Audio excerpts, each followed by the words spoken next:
did you go to school? And here's your...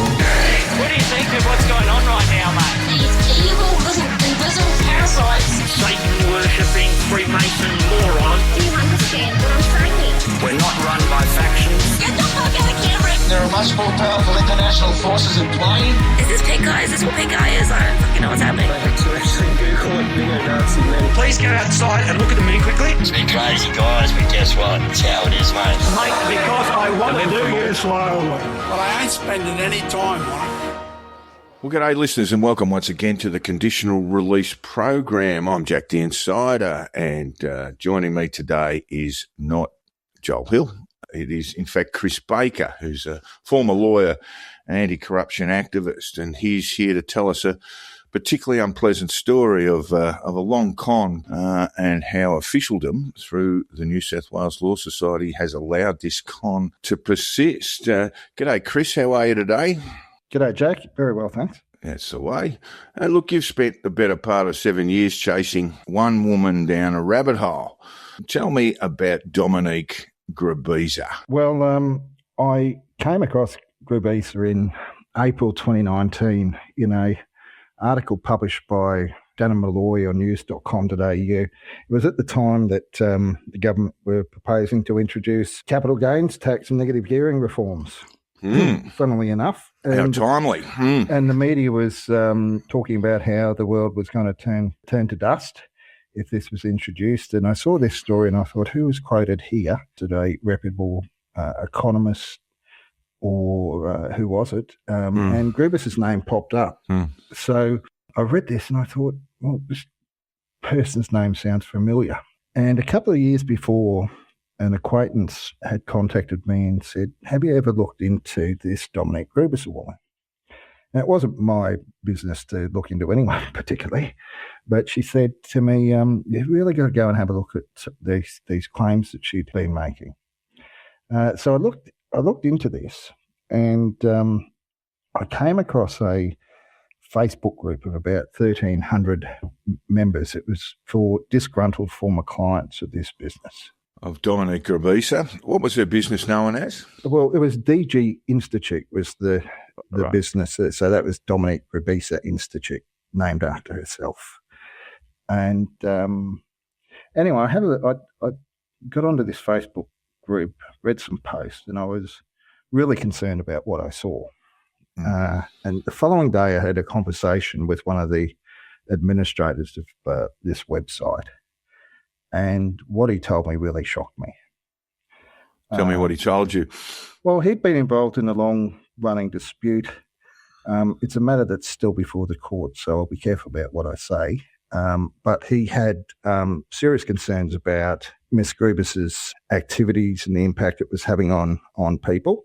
It was a case that was before the Supreme Court of New South Wales, and there's been some findings in relation to Miss Grubisa's activities in relation to this bloke in NCAT last year. But I was provided with a whole bunch of documents by this chap, and I was really shocked. I mean, the conduct was just extraordinary, really predatory conduct towards her own clients. Tell me, I mean, there are how many Facebook members? 1,300 members, and for the most part they were, I guess, victims of Dominique Grubisa? Yeah, well, some were victims. Some were people who were just concerned about whether what they'd been told was true. And what are we talking about in terms of losses? Well, they range. I mean, ultimately, they range from about $5,000 up to people that have lost their entire life savings, their marriages, their homes, their livelihoods. But we're talking about thousands of members of the public that signed up to this to the programs, which we'll get onto. But we'll get stuck into what they were about. But when you had this information provided by the administrator, one of the administrators of the Facebook page, you all of a sudden found out that private investigators were, if not knocking on your door, keeping an eye on you. Yeah, well, that's something I've never experienced before and happily hope never to.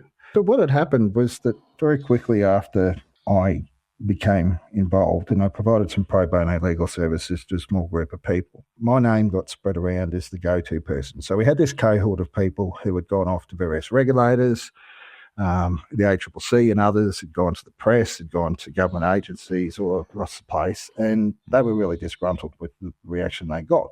So when I came along, it wasn't my intention to spend many thousands of hours on this, but my name got shared around very quickly. So I was getting inundated with phone calls, emails. My mobile number was shared, so I'd get calls at 2 and 3 o'clock in the morning. I'd get a dozen, 20. These weren't clients you're acting on behalf of. These were the clients. But then what I discovered is that 2 of the people that had contacted me happened to be not genuine clients.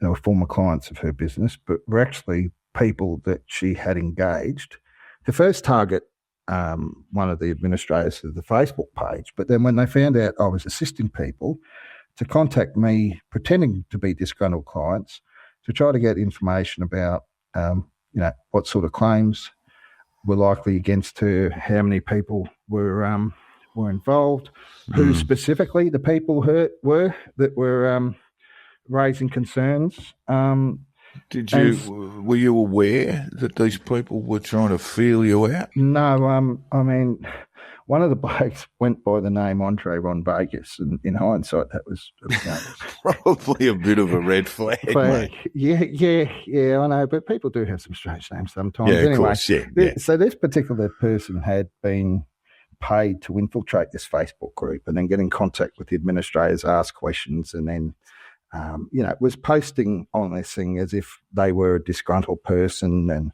wasn't it good that someone was taking her on. And then there was another chap called Richard Brenchley. Anyway, so I had no idea. But what had happened was that I was getting inundated with so many calls and stuff. I'd produced this little template, which was, your name, your details, what you bought, who you bought it through, because there was a bunch of intermediaries, other companies, other seminars, spruikers and stuff that were taking their clip on some of these things. And I'd sent this information to a whole bunch of people, not just these 2 people that contacted me pretending to be disgruntled people, but, scores of others. Now, for those people, it wasn't difficult to provide the information. But one of the things that I'd asked them to do was to provide the invoices they got for the products. And the reason for that was fundamentally that there had been these other companies. So there were other people running wealth creation seminars, which Dominique would speak, and sometimes they would issue the invoices in that company's name. So I was just wondering where the money was going, how much people were being charged, who they were paying it to, and how many different other intermediaries were involved. Now, for the genuine people who were genuinely concerned or disgruntled or worried about what they'd been sold, it was no problem for them to produce their invoice, their documents. Yes. But I'll make Ron Vegas and his Ron other, Vegas and his Richard other mate, Brenchley. Yes. They couldn't do that. So what they did was go back to Grubisa, her business, and say, can you knock us up an invoice? Which they did. So this all played out in NCAT last year, but not only did they pay these people to contact me, under false pretenses, they produced false documents to deceive me, pretending to be people that they were not. Did you realise that these documents were false? We'll get to the NCAT hearing shortly, but did you realise that these documents were fabricated? Well, the funny thing was I didn't get them at the time. What had happened is that someone had contacted me concerned about this conduct and aware of it. And I'm told there are a number of people within Grubis's business who were concerned. So a former employee contacted me and said, you ought to know that this Ron Vegas bloke's not legit. He's a private investigator. So I did some digging, found the connection. I mean, Richard Brenchley's mobile number that he'd left with me took me to a PI business straight away. Yes. They prided themselves on using the latest covert surveillance activity. Well, you'd think, I mean, it's not something I'm involved with, but you'd think if you were under covert surveillance, you might use a burner or something else to a different number to call out than the email than the number on your quite easily traceable. Yeah. So what happened was the day that the morning after I found out about it, Grubis's business was putting the pressure on the private investigators to get these false documents to me. And then I reached out saying, look, this ain't flash. And, I'd like honesty about who's else, if any, have been engaged, because I don't really want to go back to the, couple of hundred people that have contacted me and say, I really need to go through some serious due diligence of whether you were legit. Yeah.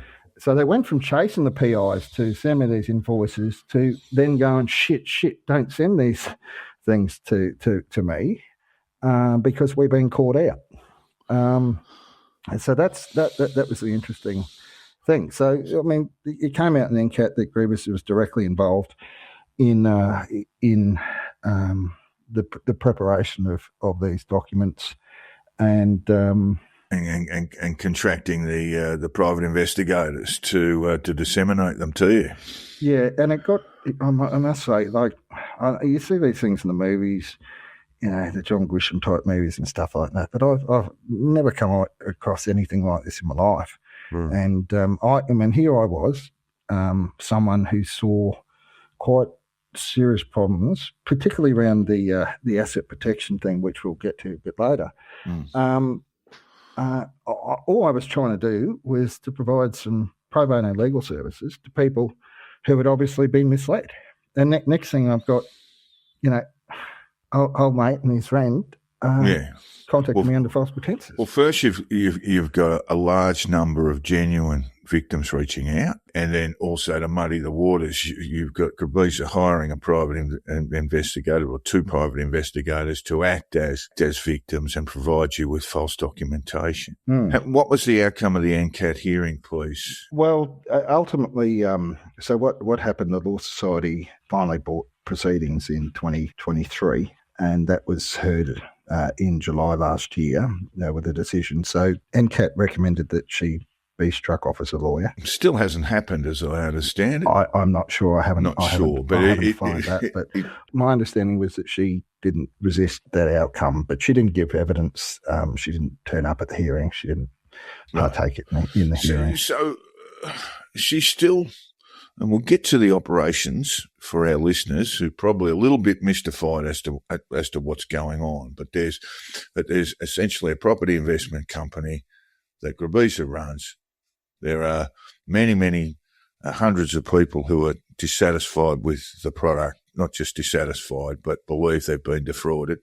And then we have an NCAT hearing last year, which has now led to a move for her to be struck off as a lawyer practicing in Australia and New South Wales in particular. Let's get into who Dominique Grubisa is.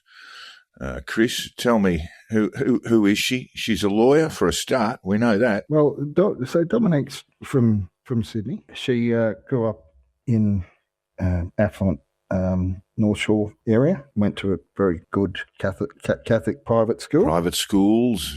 U Sydney. Yeah, U Sydney.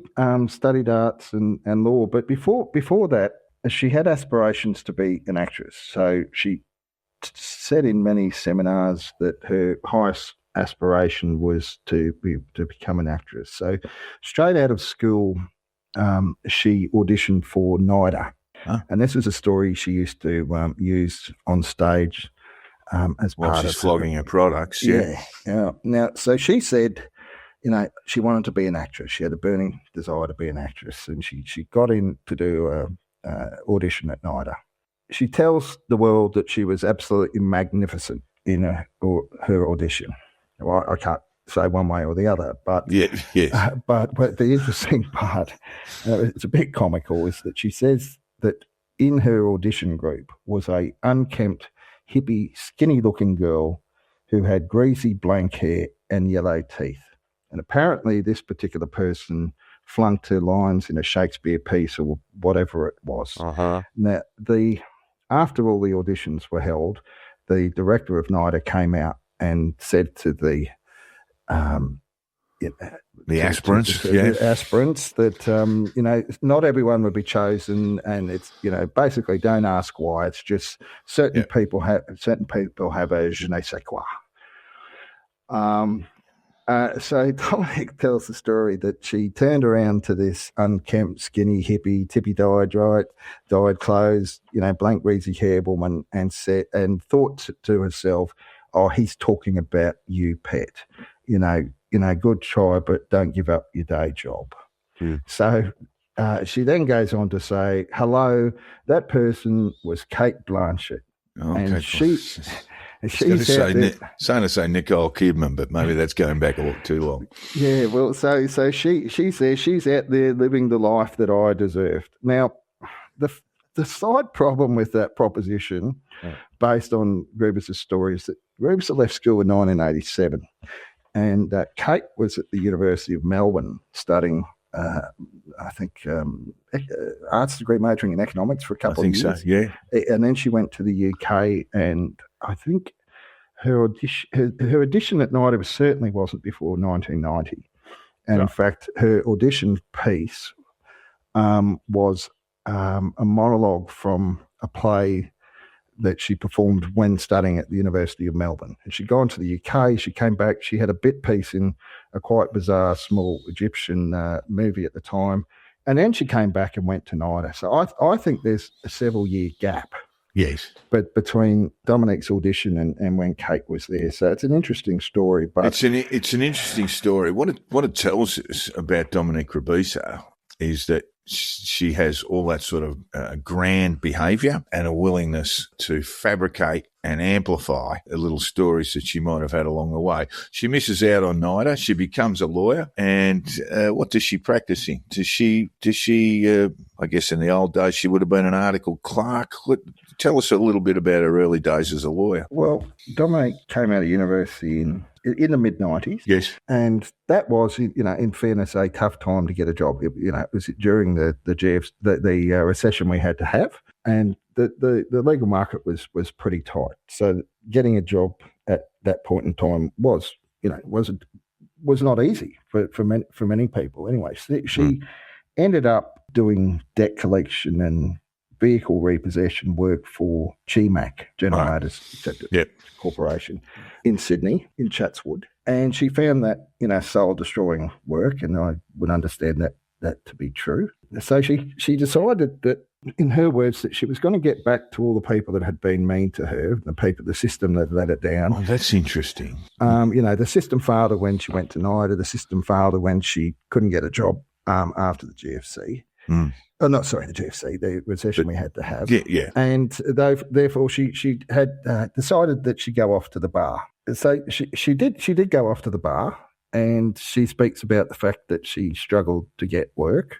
That would be, factually accurate. She was admitted as a barrister sometime in the 90s. Yes, yes. So she did, from my understanding, predominantly personal injury work, and then a bit of family law work.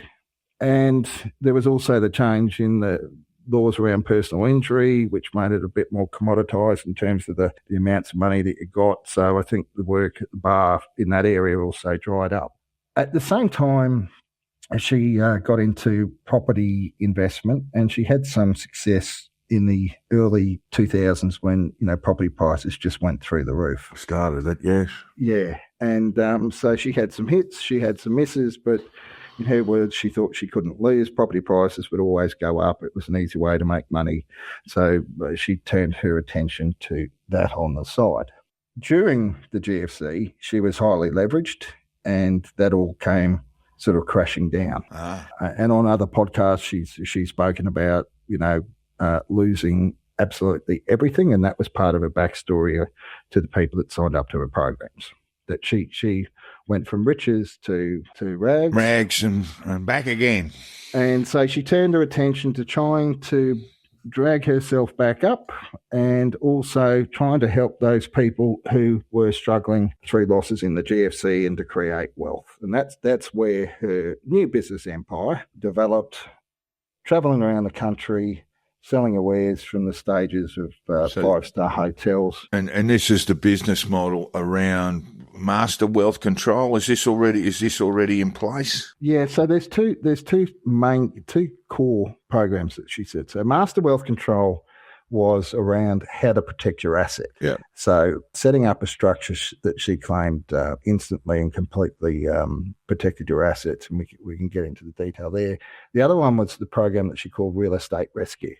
So that was finding people who were at risk of losing their house or were under pressure, going through emotional pressure like family law proceedings or the deceased estate, seeking those people out, trying to buy the property at 10 to 40% below market value, and make a mozza and flip the property and clean up. So this is the business model, essentially preying on people who are going through financial difficulties, identifying them, and then trying to basically get the very, very best price that she could get for the purchase of their properties. Yeah, so that's where the Real Estate Rescue Program sort of developed, and this goes back to around 2009, 2010. So she would hold these seminars where she would tell people that, to quote her words, if a bank was to step in a repossession, it would give no change. It would keep all the equity, no matter how big the equity was. I mean, that's just clearly a false statement, and that the bank would keep the surplus for the trouble of it, and therefore her students would be doing these distressed homeowners a favour by offering them some trinkets, taking the property off their hands. That became the subject of part of the ACCC's case against her. But so it was matching up, trawling through court lists, finding the names and addresses of these people, matching up that to property ownership records. Was she doing this work herself, or was this the business model? So she came to this from having, in her words, success in doing this herself. So she built a portfolio, and in her early seminars from around 2011 and 12, which were involved with a guy called Stuart Zadell, who used to run these property spooking seminars, she had examples of her own projects, properties that she'd bought and bought at undervalued. And then she turned to the supposed success of her clients, students, or whatever you want to call them. When we talk about students, but she's basically selling this business model to, what are we talking about? Boiler room type cold calling? What are we? I mean, obviously they're investigating. The business model is identify people in distress, so it's predatory sort of behaviour. People who may be being pushed into bankruptcy. This is the time of the GFC, where bankruptcies were pretty high. Repos, people going through repossession of vehicles, family law proceedings, which may necessarily lead to property sales. These sorts of things. So that's the business model. Look for people in distress. Yeah, and look. And there are various cohorts of people who attended these seminars, right? And I think that's pretty, I want to make that pretty clear. A lot of the people that attended these things were doing it tough themselves. I had people who were, former soldiers that had PSTD. I had women with children with severe disability, people with progressive neurological disorders, people that found themselves without a home after a relationship breakup, people who had business losses and stuff. So you talk, the people who were attending these things were not predominantly there to target vulnerable people. They wanted to learn how to make income from a source where income from other types of work might be difficult for them. And they wanted to leave money, they were concerned about their retirement and all of those sorts of things. So the vast bulk of people that I spoke to who'd signed up to this thing, most of them never implemented it, because when they dug down into what it actually involved day to day, they were horrified. So plenty of the people that have come forward to me say, I think I was an idiot. I signed up to this program. I listened to what was going on. I took on what she was saying, but when I tried to implement it, I was confronted with the grief of the people I was targeting, and I couldn't do it, is what they said to me. I was getting phone calls from people saying, how did you get my number? Who put you up to this? How do you know I'm going through a divorce? How do you know this? And it was causing a great deal of grief. So I wish to say about those people there are many people that forked out the money for this program who had the moral backbone to say, no, this is not me. This ain't for me. But what did those people who went into this mentoring program in order to basically prey on vulnerable people, what did they have to come up with? Did they have to part with some money to join this program? Yeah, so the programs differed in price over time, and there was always, it's a bit like Nick Scully, there was always a sale. Always a special. Always a sale. And always a sale on. Yeah. So she used the art of persuasion. So these, scarcity, this the aura of authority and all this sort of stuff. But a key thing was, for today only, it's half the price, or it's this. So, but generally it ranged from between about $5,000 up to $10,000 for the basic real estate course. The mentoring program between 20 to 50 grand, depending on how gracious she was feeling at the time. So, it was a lot of money. It's a lot of money for people, as you say, who were in distress themselves. And we're talking about life savings here, aren't we? I had a call from one chap in Sydney, a young fella, and this was about 4 or 5 years ago. And he told me that he'd borrowed $80,000 from his parents to sign up to every course of grievances that he could, because he considered he couldn't afford a deposit on a home.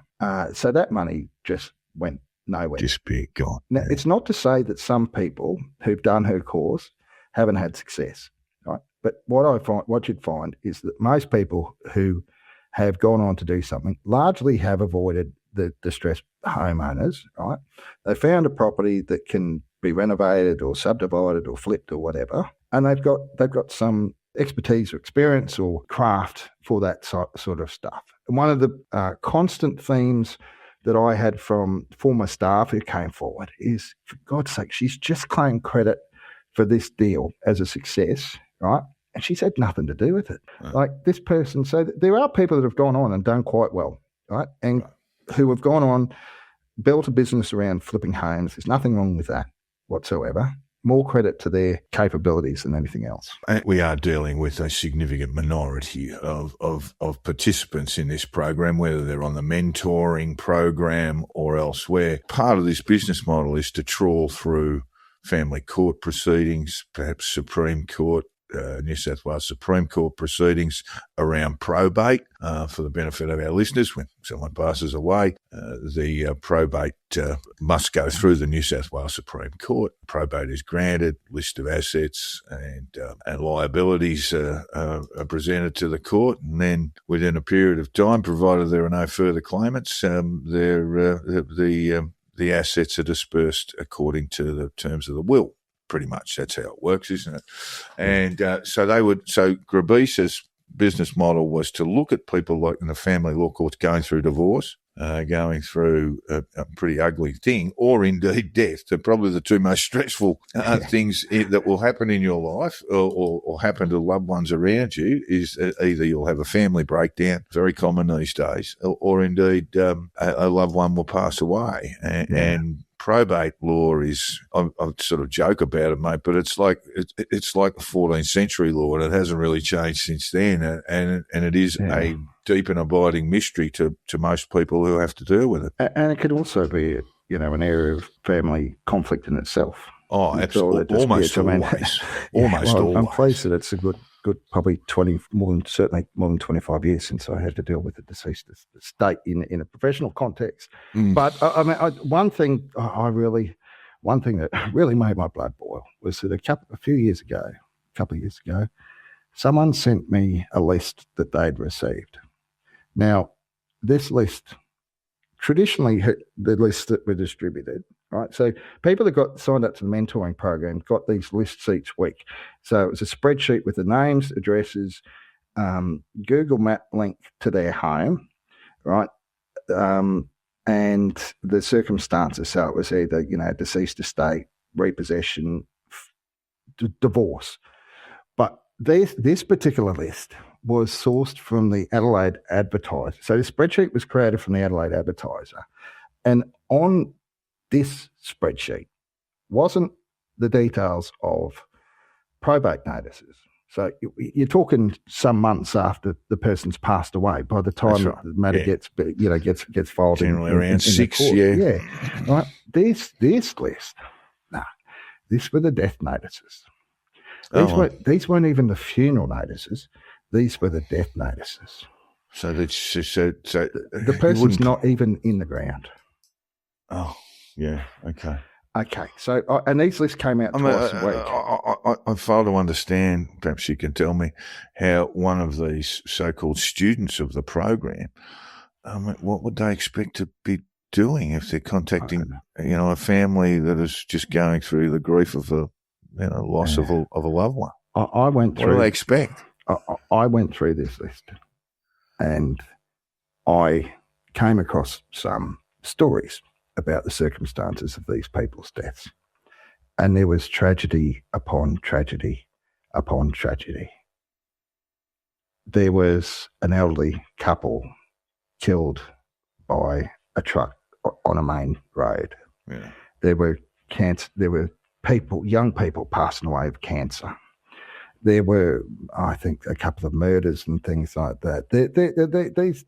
And the idea that anyone was fair game in any period after the person's death, let alone before they're even buried.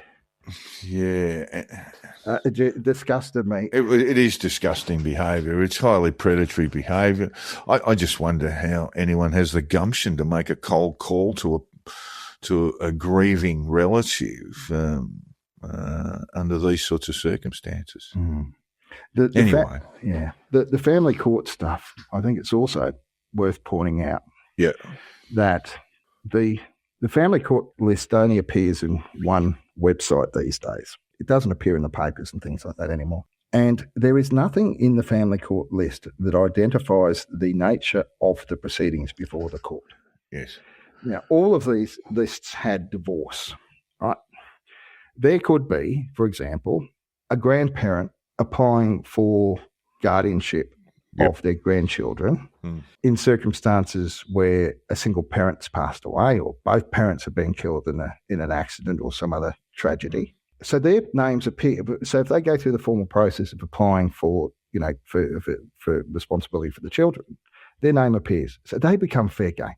There are cases where a parent might be seeking to have a child removed from the country or be permitted to take a child overseas, or for a parent to seek to deny that. The family court deals with such a wide range of issues. And the fact that a person has property and is named in the family law proceeding should not make them fair game. And I'll tell you, the family court, I'll give them full credit. When the family court was made aware of this by a journalist back in 2019, they were really concerned. And in 2020, they referred this conduct to the Australian Federal Police. And the court was so concerned that a senior official there informed me that the court was considering shutting down all public access to the family court lists. They were also concerned that the public be made aware of this. And in May 2020, I received a phone call from a senior court official who asked me if I would speak to Nick McKenzie at 60 Minutes. Yes. With the hope that 60 Minutes might do a story. And I quote, the court was concerned that the public had not been made aware of this conduct. So that's May 2020 when I think the family court made that state. Tell me a little bit about the Vesti Trust. We'll get into Nick. I mean, there has been coverage of Grubisa's con pretty widely in the media. Yeah. But tell me about the Vesti Trust and how that was marketed by Grubisa. This is just snake oil territory. So the Vesti Trust scheme was a program that was supposed to provide complete, immediate, bulletproof protection of your assets from creditors, family law claims, and in circumstances where no money needed to change hands. So people paid, again, a range of fees depending upon the generosity of the provider at the time, roughly $5,000 to $10,000. Right. And on the 11th of April 2019, so about a week after I had my first phone call with the administrator of the Facebook group, several days before the first PI contacted me, I was sent a set of the documents for this package. And it was about 11 o'clock at night that I sat down and opened them on my computer. And I almost fell off my chair. So, Tell me why. well, these set of documents claimed that simply by, well, the advice connected with these documents claimed that simply by signing these documents, your worldwide assets would be instantly protected. Right? Worldwide assets anywhere in the world would be instantly protected by a set of documents that you sign where there's no transfer of any consideration, no transfer of money. Right?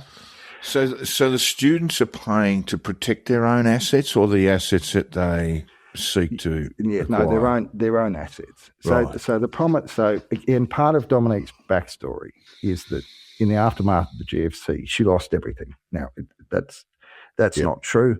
She admits in podcasts that she retained several investment properties. Yep. And it was at times pretty aggressive fear-mongering strategy. Right. So she would, on occasions, be in a seminar room and say, who signed up to this? And if you haven't, I'll name names. I'll point you out. If you haven't bought this, I'm going to call you out for not doing it, right?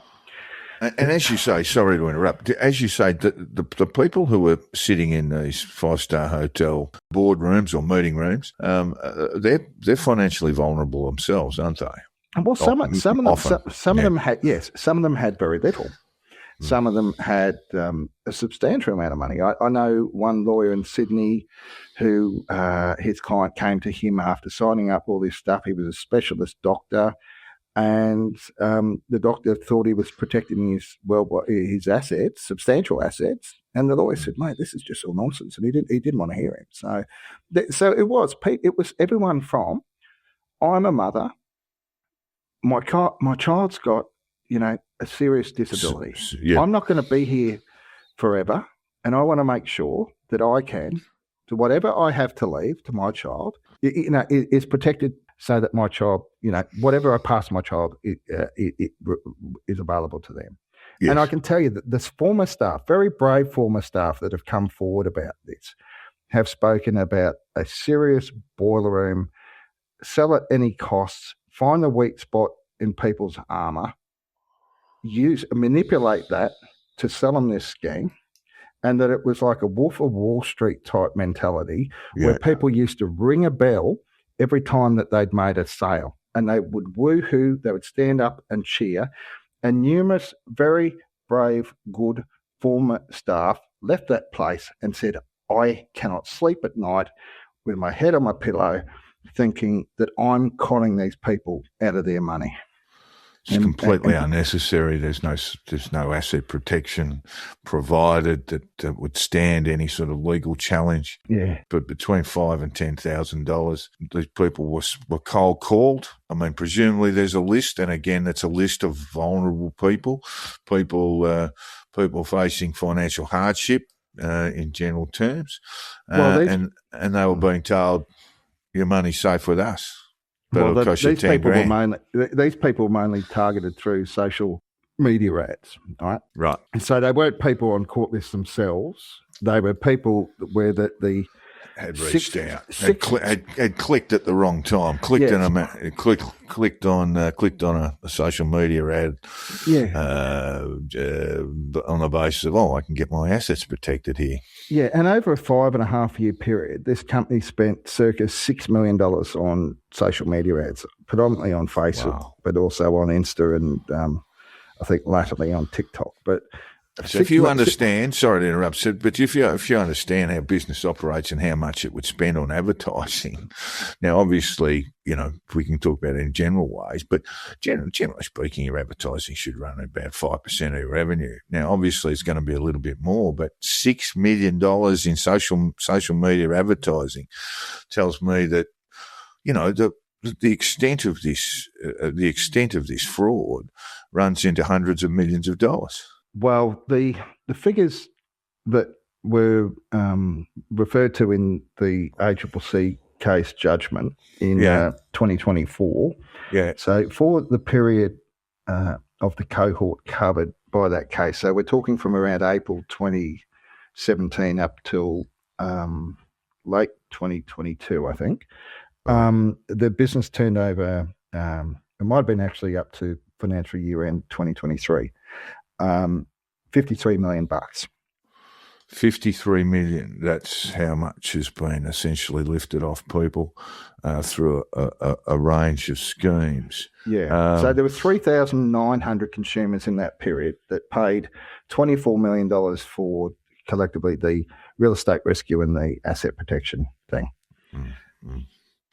So 24 million that's between those two groups, and then there's another 29 million that is that have been subject to loss of money. Is that all that 53 million gone? Well,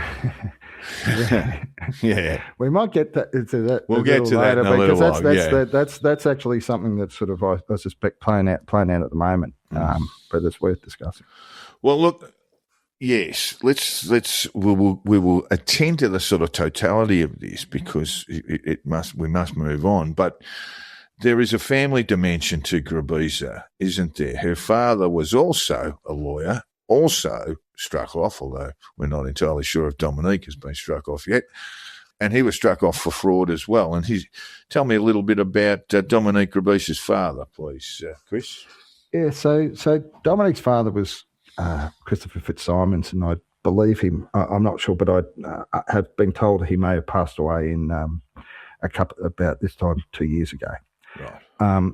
So he was jailed for fraud and struck off in 2013. Dominique's mother, Maria, was also struck off. She was a lawyer too? Yeah. Yeah, so she was a lawyer. I think she came to law later, but she was struck off in 2013 for her involvement in what her husband was up to. So people who know Chris Fitzsimons say that he was a decent lawyer. He'd been a practitioner in Chatswood for many years. People that know him didn't question his legal ability or stuff, but he had a serious gambling problem. Right. And I think the Telegraph reported in about 2005 or 6 that over a period of time, he 3 or 4 years, he gambled about $14.5 million. Wow. With losses of, I think, about $4.5 million. And when his losses mounted, he just started stealing money from his clients. He stole from deceased estates. He stole from charities who were the beneficiaries of a deceased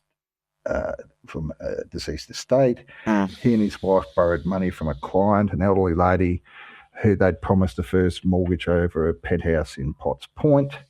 The property was already geared to a high level to the Commonwealth Bank. So they filled out a mortgage document, but the title details for that property on the mortgage wasn't the penthouse. It was a storage shed in the Alarm building at King's Cross. So we're talking about, the bit of space left over when you can't fit any more car parks in the basement. Right. You might have a steel gate or something like that. An odd bit of extra space in the basement of a building. Essentially a car park. Yeah. Well, yeah, with a gate, but it mightn't have even been the size of a car park. Yeah. Because and that was the land valuation. So essentially, it was probably worth about $10,000, right? So they borrowed, I think it was $650,000 or something around that from the client, and even that mortgage wasn't registered. So this poor lady had given them $660,000. They gave them didn't even bother to register the mortgage over the $10,000 lockup, and she did her day. I think ultimately she might have got money back from the Fidelity Fund, but I mean, there was just such a propensity to create false documents and stuff over this period.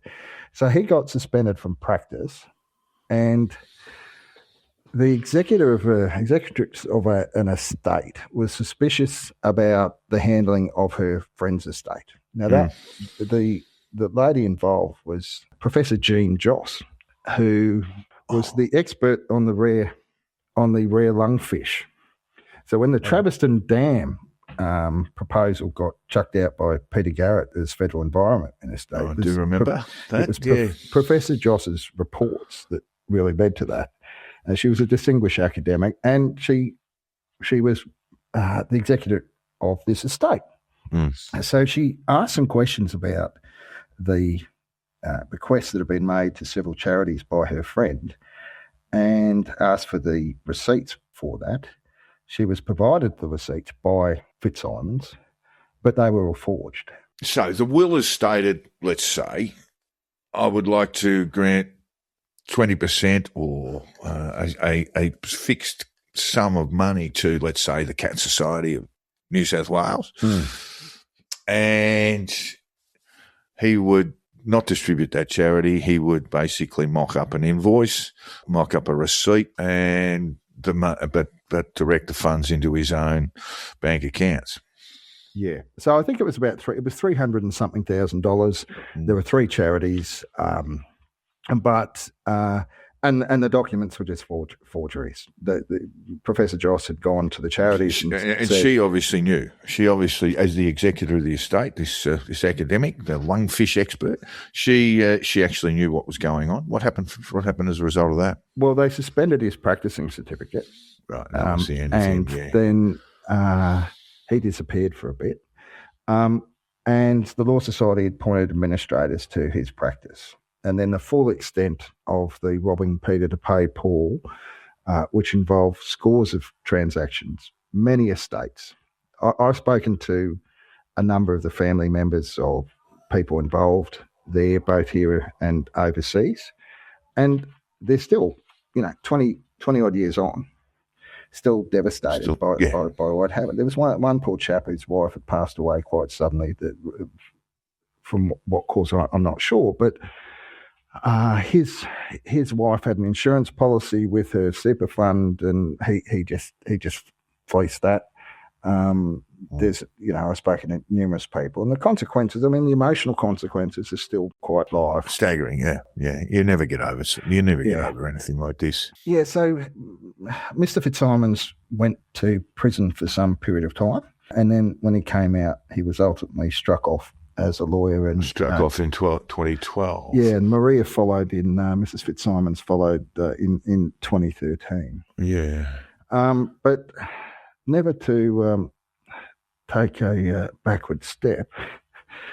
What I've seen discovered back in April 2019, when I was bombarded with all this material from clients of Grubis's practice, was that Grubis's parents were in her business, providing legal advice, and her father using a fake name, Chris Jackson or Christopher Charles Jackson, giving legal advice.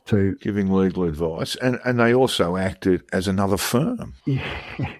So there's 2 aspects to that. So in 2 weeks after, I think it was around 2 weeks after Grubis's mother was struck off, Grubis has set up a company called RER Lawyers. And she and another lawyer were supposedly the directors of this company, and then Dominique stepped back. Well, there's documents from that law practice that bear the name Chris Jackson.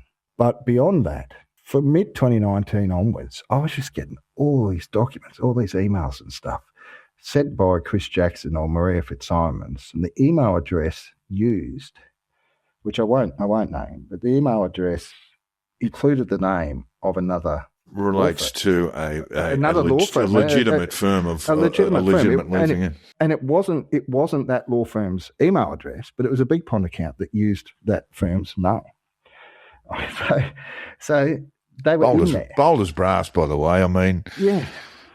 It's kind of staggering. So he's been struck off. He's pretending to be a lawyer, changed his name just for the purpose of forging documents. We are talking about multiple forgeries here. And then worse, he and his wife, both struck off, are pretending to come from another law.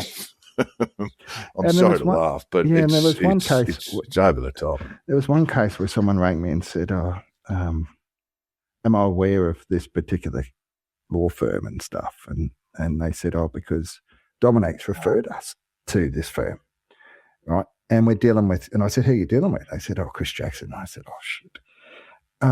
Because Chris Jackson doesn't exist. And again, I won't go into the detail, but there are many, many documents that bear the signature of Chris Jackson that are purportedly witnessed by Dominique Grubisa or others, where the bloke doesn't exist. And there was one case. Straight up forgeries. Yeah, and there was one case where a deal involved with Salim Mahaja, where the allegation. Speaking of fraud. Where the allegation, so Chris Jackson signed this statutory declaration, which was lodged with the titles office with a caveat. And Chris Jackson didn't exist. The address used for Chris Jackson wasn't his address; it was someone else's. That's the other thing. I mean, it was pick an address, pick a place where the law firm was, or the phone number and stuff. It was all tied back to Grubisa's parents. But along comes someone, either Mahaja or someone on his behalf, and the caveat that's lodged over the property gets removed, where someone signs as Chris Jackson. But Chris Jackson, I don't believe, signed it. It was someone pretending to be Chris Jackson who didn't exist. So the document that went on bore the signature of Chris Jackson. The document that gets removed is a forgery of the signature of the non-existent person, Mr. Jackson. Yeah. So just for those who, for our listeners who may be from other parts of the world, Salim Mahaja is a former deputy mayor of Auburn City Council. Rather grand character he was. He had the multi-million-dollar wedding that all sort of disappeared. He was found guilty of electoral fraud. He was declared bankrupt in 2018 and sentenced to 21 months in prison with a non-parole period of 11 months. He was sentenced to a further 2 years and 3 months for lying to the court. And so Maharsh has actually been signing forged documents that he himself was forging. Is that what you're saying? Yeah. Well, we don't know who signed it, but there's obviously some history of Mr. Maharsh. Fraudsters and fraudsters defrauding one another. But look, let's get into Dominique's con.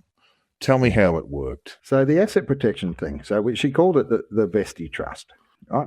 So for your listeners who don't know the Vesties were the beef barons, became one of the wealthiest families in the UK in the early 90s. And they set up a trust in Paris to try to avoid the high rates of tax in post-World War I Britain. You know, effectively, they bought the Vesty brothers bought their baronetcies, and there were numerous cases over decades after that brought by the tax authorities to try to make this trust liable for tax. And it's quite a remarkable story in itself, and I recommend your listeners to pick up a copy of Philip Knightley's book, The Vesty Affair, which are a bit few and far between. There's also, it was the Vesties that were involved in probably the first land rights issue with the Lingiari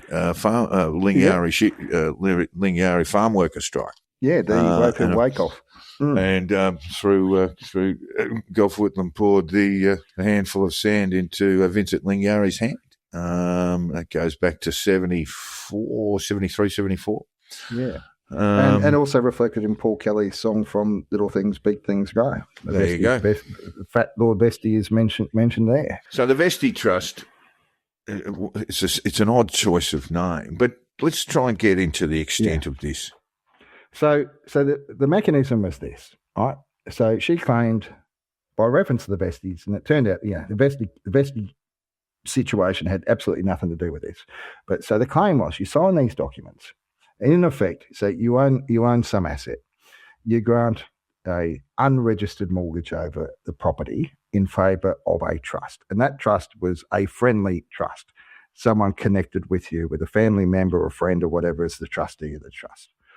That trust then goes and lodges a caveat over the property, which is just a notice prohibiting dealings and putting the world on notice that there's existence of this mortgage. Right. Grubisa says that by simply signing those documents, all of your equity in your property was soaked up. So let's say you've got a property worth $1 million. You owe the bank $400,000. You've got, $600,000 of equity, but it's not a quantifiable sum because the equity depends upon how much someone's prepared to pay. You can't extract the equity other than selling the property or stuff. So she would say, people, by simply signing these documents, no money needs to change hands, right? The trust doesn't have to have everything. The trust would soak up all your equity so that there was nothing for creditors to get. Right. And it was just complete nonsense. Yes. She would then go on to say that as the value of the property went up, all that additional equity was soaked up. So, take the situation with a bank. You owe the bank $400,000. Your property's worth $1 million. Let's say it goes up to $1.5 million. Right? The debt to the bank is still $400,000. Right? Your equity is the 1.1. 1.1.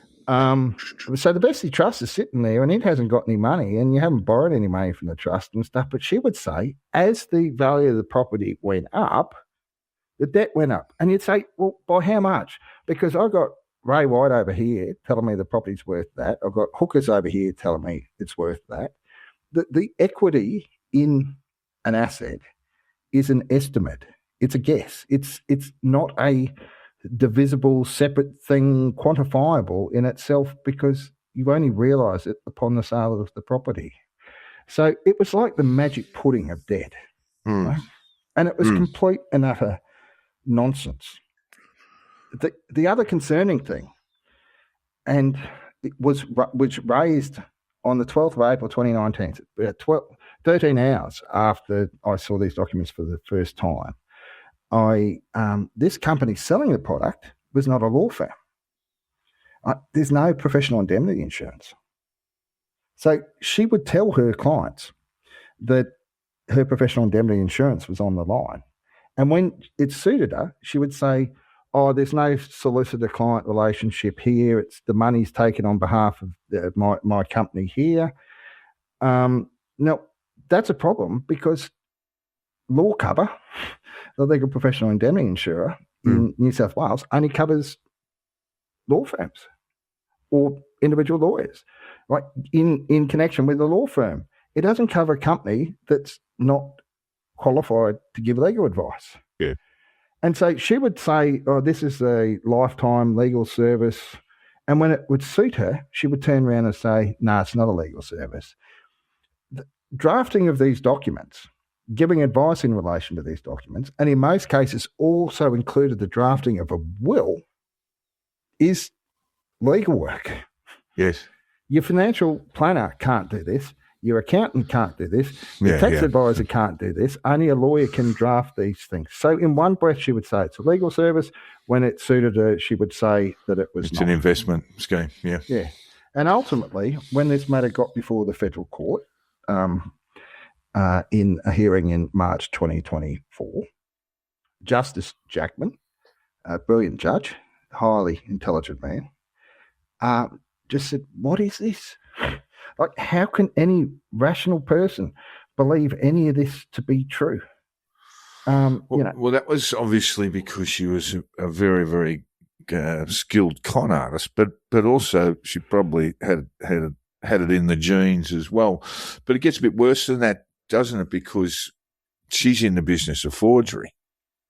Yeah, well, creating fake documents. Tell me how that works.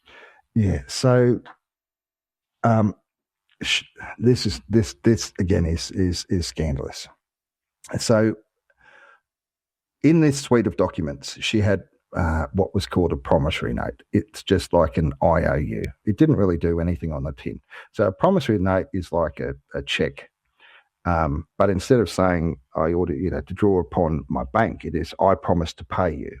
And in a strict sense, a promissory note has to have a fixed sum. Like I give you a promissory note and it's IOU X $100,000, and upon demand or on whatever terms are agreed, I will pay you that. And that is a negotiable instrument. So that person can transfer it to someone else, like a check can be, endorsed and things like that. Hmm. The problem with her document was that there was no amount specified. So all it says is, I'll pay you whatever's owed from time to time. So it really didn't do anything, right? Because it was effectively a loan agreement without a specified loan. Yeah. Now, Grubisa said, sign these documents. No money needs to change hands. So in practice, what most people did was they established this trust, and at best, they stuck $10 as the initial or the capital of the trust into a bank account in the name of the trust. And as Dominique said, set and forget, you don't need to do any more. And they went upon their lives. Right? If push comes to shove and you get into trouble, then the creditor's going to turn around. They see this caveat on the title and go, well, and if it ends up in court, the question is, how much is owed under this mortgage? And for most people, that answer was zero, because they were told no money needs to change hands. Yes. So there are blatant examples of when things were challenged or when it was convenient that they would make up a debt equivalent to an approximation of the equity in the property. So you've got the property there, say a property worth 500,000, 300,000. We had the million, and we had the person with 600 equity. Yeah, we'll do that one. Yeah, we'll do that one. So the 600,000 equity, $400,000. Someone comes along and says, sues, or you go bankrupt, and someone comes along and says, well, okay, how much is owed to the trust? Her business, without any doubt, as exposed on national TV, would on multiple occasions alter documents to say, well, there's 600,000 or 650 or 550 or 590, whatever it was, so that there was nothing for creditors to get in circumstances where they've essentially lost their asset. So what she would do is she would to the world at large say that this person owed the trust 590. So some other creditor trying to get their hands on the property was of the belief that there was no asset, there was no value there. So the property's sitting there with $600,000. There's a mortgage, but there's been no loan. So the mortgage doesn't secure anything, but when convenient, to make the person look impecunious, as if the mortgage soaks up all the equity, they would produce documents, alter documents, to establish that there was a debt when there was none. And two of her former clients went on a current affair in May 2021 and said, she did this, we didn't know, we took no part in this, and they had filled out genuine statements of assets and their liabilities, and then her business substituted out the pages and created debts approximating the equity in the property, and said there's a debt owing to this trust of X dollars. And they were literally figures plucked out of the air. So it's asset protection by fraud. Now, she didn't do that on every occasion when tested. In fact, also on that current affairs segment was another lady. And when push came to shove for her, sadly, she declared bankruptcy. And the first thing that the trustee in bankruptcy did was turn around and say, how much is owing to this trust? I'm now the trustee in bankruptcy. Yeah. This property vests in me. You're the trustee. You're the trustee of this trust that claims a debt, mortgage over this property. Tell me how much is owed. Well, the answer was zero, because there was no debt. And the trustee in bankruptcy said, show me the bank statement showing the debt. So this particular person got thrown under a bus. So if the right questions are asked, you get thrown under a bus. If you can get away with creating the fiction of a debt that doesn't exist, then they'll try it on. And this is done without the knowledge or consent of the people involved. They filled out the documents accurately, honestly, and then they find that the pages that they filled out have been substituted, Been altered. altered, Yeah. and suddenly we get debts that don't exist. And I mean, And she essentially acknowledged this on a current affair, where she said that she would just pull an amount out of thin air and list that as the debt. oh well, she didn't actually say that on the current affair. What happened was, in 2009, she was on a current affair, and she was promoted as the debt buster barrister. And she had been in a current affair. Also, she's this in 2009. She's been portrayed as the White Knight. Yes, and so what happened? She this is when she was launching her new business. Right, she's the person, the Robin Hood, that can help all the people in debt. Mm-hmm. And she travelled around the country and she'd given some advice to people in Western Australia and various things. But so a current affair say, she begged us to go on this show in 2009. So she goes on there. There's a chap who's in financial distress, and it was a bit of an odd story with pushing like military pieces around the board, and it was pretty low TV. But she's promoted as the debt busting barrister, and so she's helping this guy who's in deep financial trouble. But that's many years ago. This is 2000. Yeah, but what she did after, but this is what she did after that. For years after that, she told the story that to many people, that when push came to shove in that case, when asked what the debt, so she set up this structure. When asked what the debt was, she said, "I just said 120 or 100,000 or whatever it was, so that there was nothing for creditors to get." So this particular conduct of just making up debts and see if someone challenges you, right, was something that has played out since 2009. When the ACCC case came before the federal court, there was discussion between Justice Jackman and Grubisa's barrister, and Justice Jackman identified the sinister possibility that the fact that this promissory note didn't state an amount, there was no declaration of a specific debt owing, let alone evidence of their actually money changing hands, that this conclusive evidence, that this promissory note was conclusive evidence, could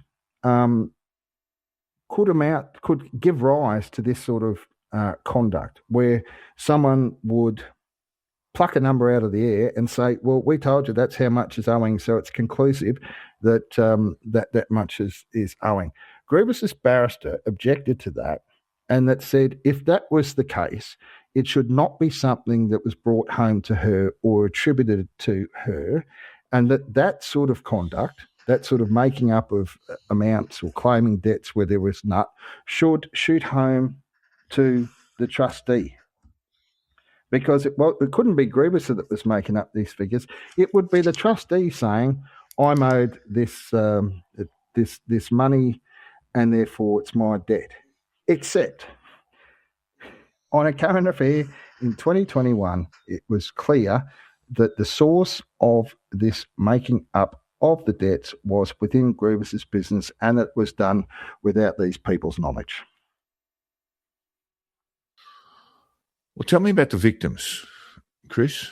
How many are there? And we've sort of covered the amounts, but we need to go over those again.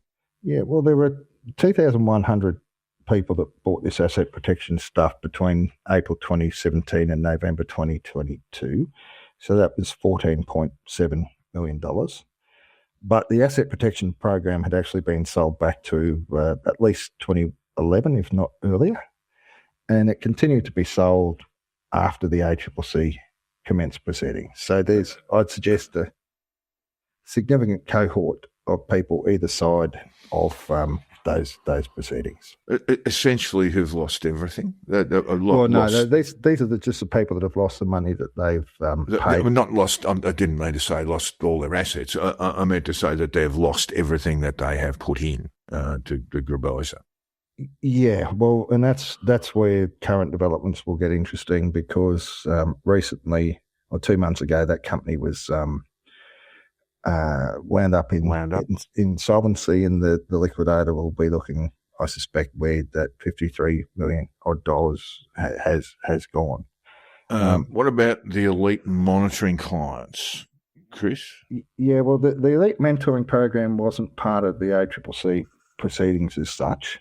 Right. They all paid between $20,000 to $50,000 for this 12-month program, and they were provided these lists of names and addresses of people in financial distress, and sometimes just dead.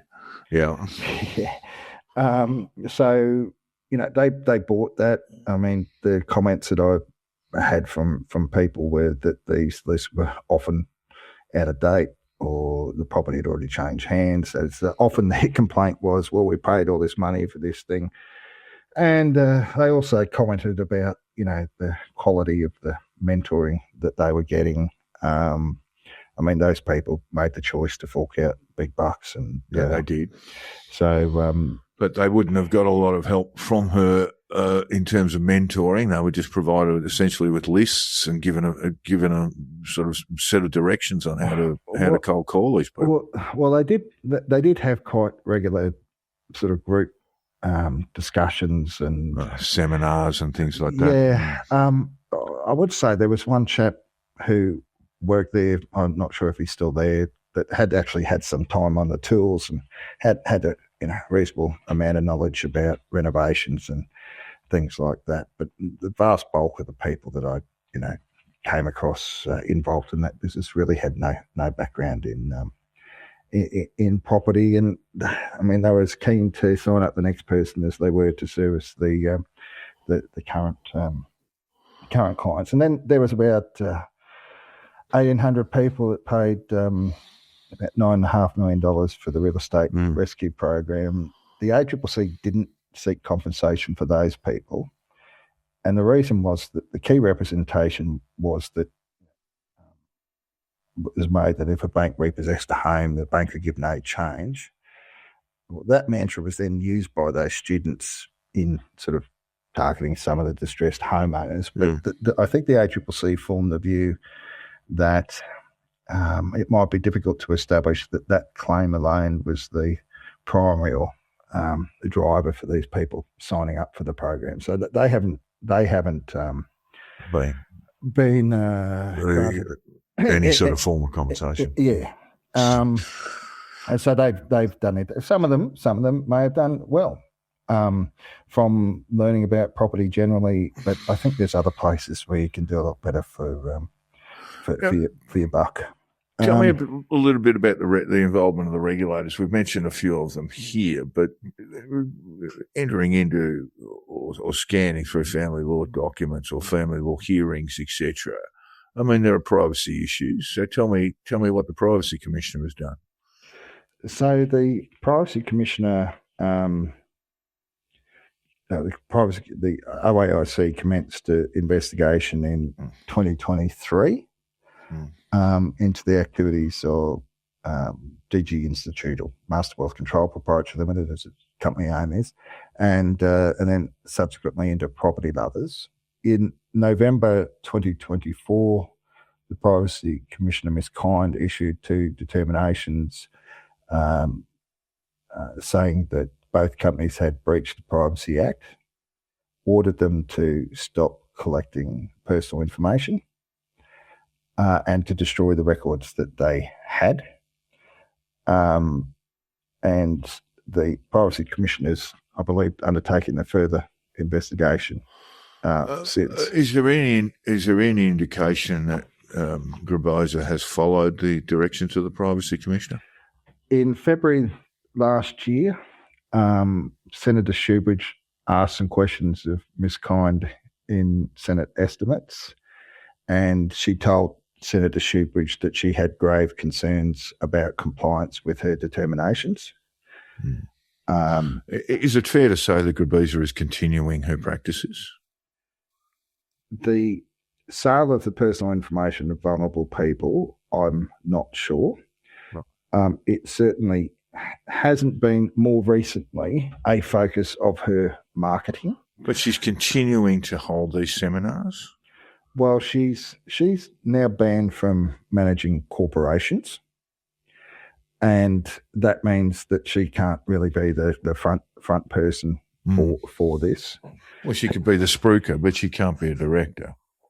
She can't manage corporations, which means being in a position where you can really influence the success or otherwise of the business. So it's not just being a director, it's effectively being in a sort of C-suite type position. Essentially a management position. Where you've got influence over the company as a whole. But I think, well, we won't get into let's move on. We've got false documents, we've got forged documents, we've got debts being plucked out of thin air.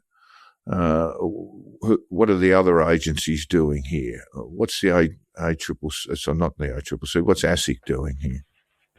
Well, ASIC got involved in probably 2020. They did an investigation, and in April 2022, issued a press statement saying that Miss Grubisa had a habit of not telling the truth, and that she was claiming to hold licenses that she had not. They banned her for 4 years from Running credit or financial services. Right.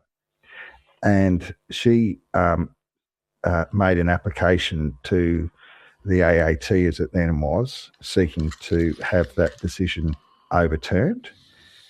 Deputy President McCabe, as he was, now Judge McCabe, heard that case. He made some pretty damning findings about her, but ultimately overturned the ban on the basis that she was not intending to carry on a financial business. The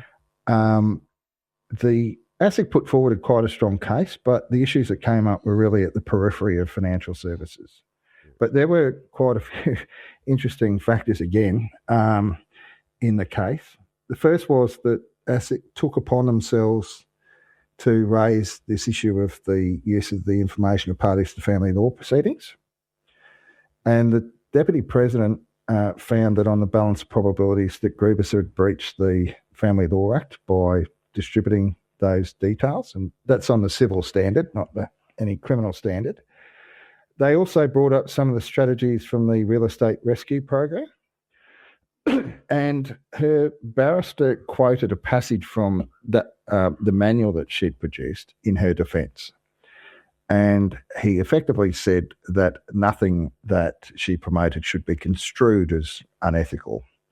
Well, that particular passage itself, from her manual, had in fact been plagiarised word for word from a book published in written and published in 2009 by a US mortgage broker by the name of Chip Cummings, or Gifford Cummings Jr. is the legal name. And over 100 pages of that manual were plagiarised from the book. Right. And ASIC didn't pick up that the passage that was there to support her ethical conduct had in fact been ripped off word for word from that book. And that's a matter that had been the subject of some media commentary prior to this ACCC case. Her barrister also used the same passage later in the ACCC proceedings. But I'd say ASIC didn't really focus in that case on the issues that were more central to financial services or credit business. Well, you've described their involvement as a sort of half-baked job. Yeah, what they put That's forward, ASIC. Yeah, well, what they put forward was good, but if you look in the broader context, there are issues about the falsification of documents. There's been issues about documents that have been lodged with ASIC, and so they haven't really focused on, dare I say, the core elements of the corporate conduct or issues around the credit sort of financial aspects of her business, and that's where I think they've been a bit weak. And we all know that ASIC's come under fairly heavy scrutiny over recent years, and Senator Bragg. It's a numbers game, isn't it? Yeah, I mean, 10,000 plus 10,000 plus misconduct reports a year. And they're not funded to be able to deal with properly, all of those. But and haven't been really since their existence. no. But I was invited by the Senate Economics References to Committee to give some evidence, which I made in camera, so I can't really speak about it. But when they held their inquiry into ASIC's investigation and enforcement performance, and I did speak to my particular concerns about some of what ASIC had done or not done. And I mean, I just can say from 7 years of experience that they've passed things around. There's been a lack of supervision. I think there's been a lack of detail about some of their investigations. But, you know, on occasions they did do a good job. But what we've seen here, I think, is that Grubis's company was effectively insolvent for quite some time. And when the ACCC tightened the screws, she just transitioned to this new entity, Property Lovers, transferred all the clients and business of that across. And then sort of a version of phoenixing, yeah? Yeah. And I mean, phoenixing obviously has a particular legal application in the construction industry. But but if you go back to the judgment of Justice Jackman in the ACCC case, I mean, he said that the company had a net asset deficit back in 2023. It's then got hit with, you know, $14.8 million in compensation, or there's a $5 million fine. The legal costs of the ACCC. So, you know, if it was in a net asset deficit then, I mean, it's got buckleys of paying the compensation to the consumers. And you really do have to question, like, the time it takes for some of these matters to be dealt with. Yeah. Wheels of justice tend to move slowly, mate. Well, look, there are a whole raft of agencies, regulators, and authorities that are engaged in this. There was the NCAT hearing. Tell me just what occurred there, what took place at the NCAT hearing. Yeah, so I wasn't present in the court or in the tribunal. I wasn't required for cross-examination because Dominique did not turn up, nor ultimately give any evidence. So who was engaged in that? It was the Law Society of New South Wales brought two applications before the tribunal on, you know, I think 13 odd different issues. I wasn't privy to the full breadth of those at the time, nor was I aware of, in fact, the full details of the issues in relation to the private investigators. So I was surprised to know about, and only found out through that these false documents had actually been prepared. And some of the stuff that because I was oblivious to a lot of the stuff that was going on in the background.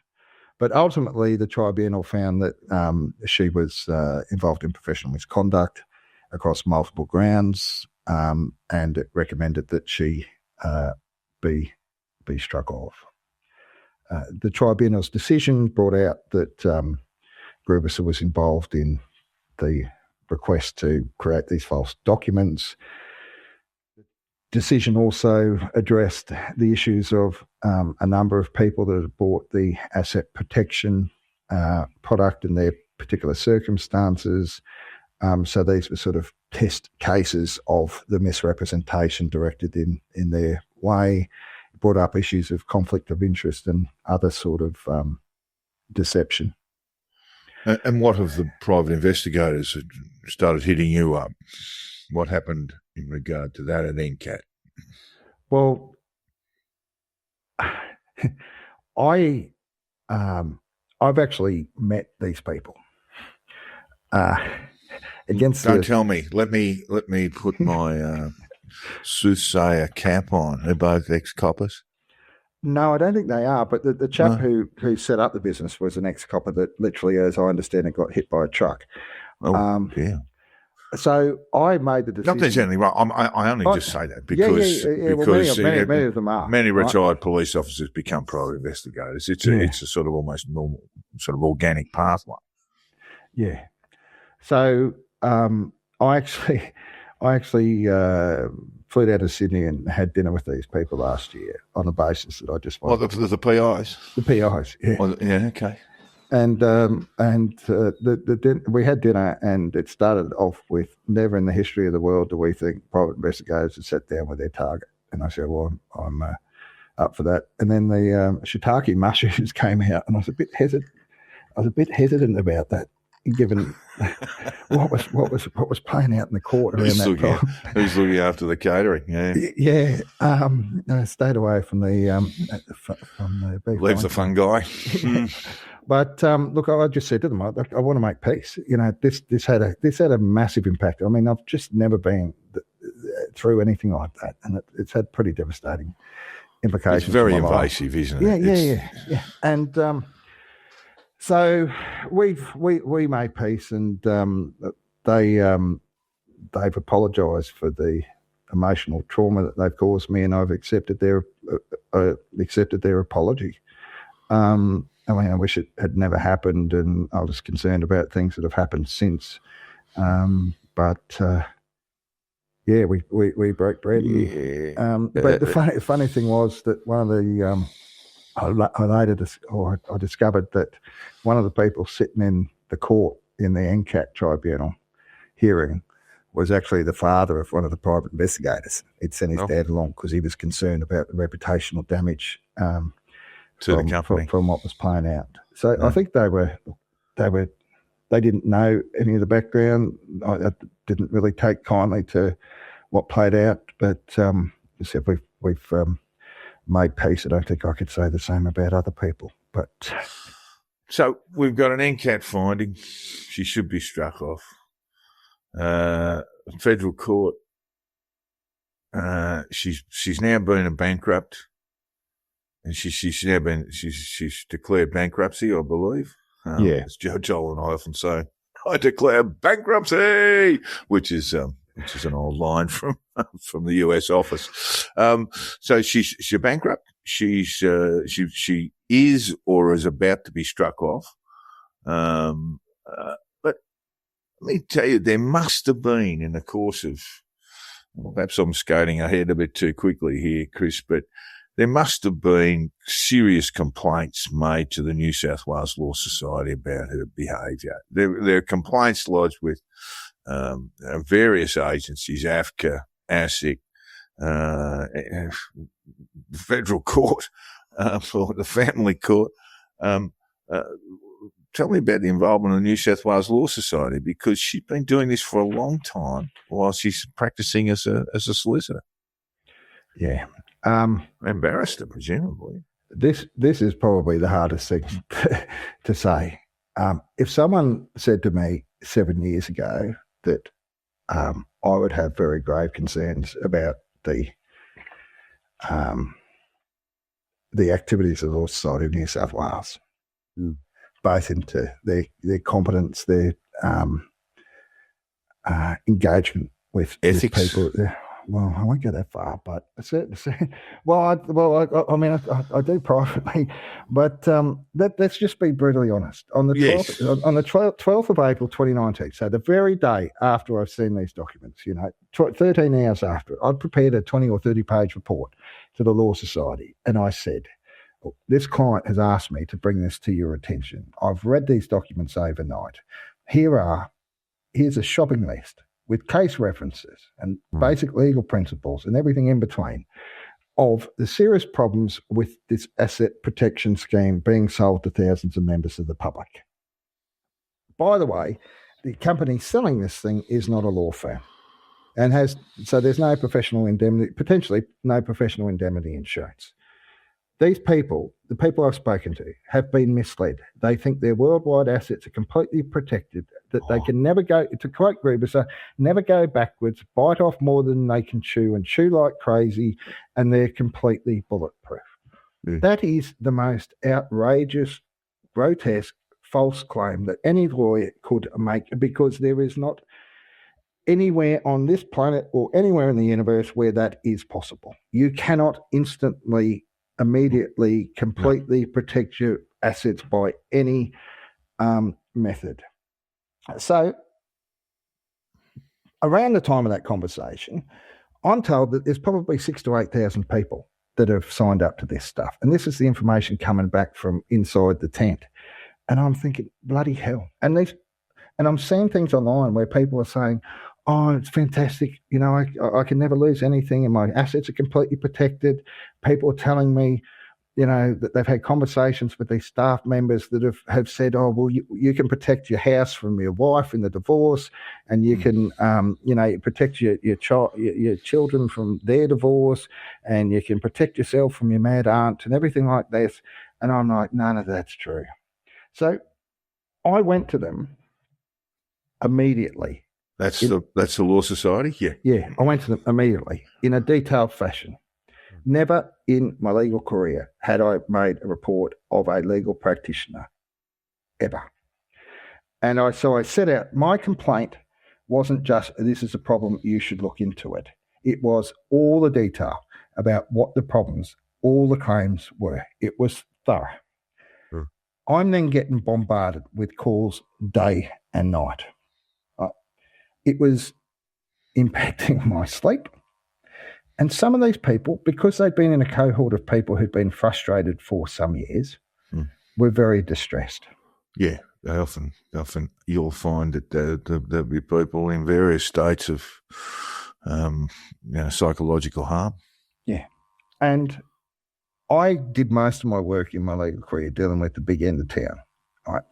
Early in my career and later on, I dealt with some, you know, typical mum and dad type stuff. But perhaps, you know, I wasn't that accustomed to taking phone calls from people at 3 o'clock in the morning, standing on the bridge telling me they wanted to kill themselves. Yeah. And that really wore me down. Will. And my phone did not stop ringing. And then I was getting the phone calls from these people. Now, there was at that time a very good, decent, intelligent, responsive, courteous, and concerned lawyer at the Law Society of New South Wales, who I won't name, but for whom I have the highest aspiration. And he was responsive, and he was a good man with a good respect for the role that he played.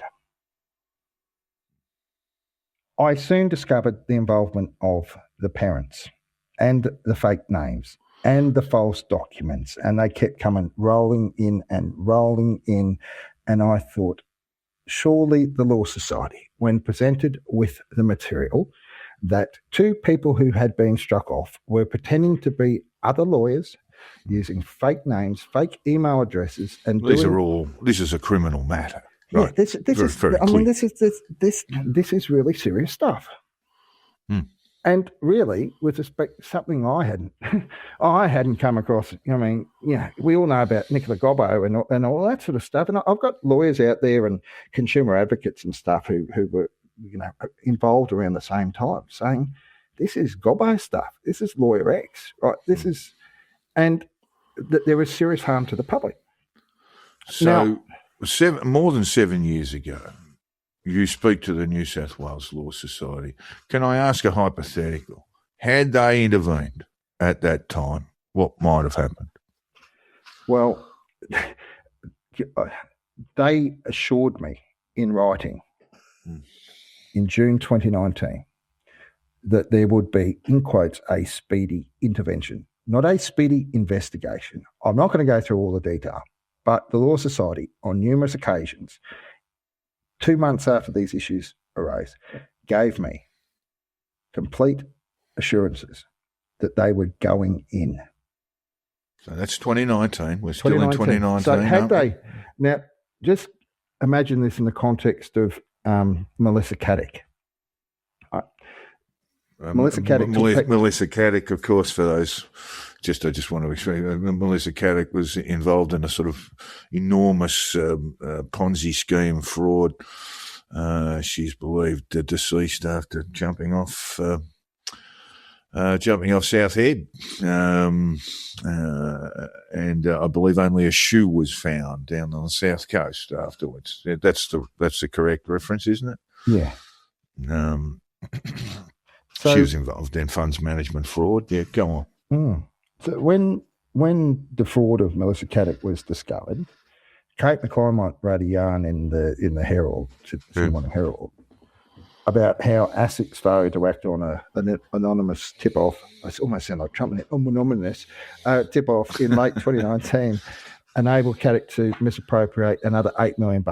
Right now, you can go to Justice Jackman's penalty decision in the ACCC case and see that for the asset protection scheme for the financial years 2020 to 2023, Grubis's company took $7.5 million in fees.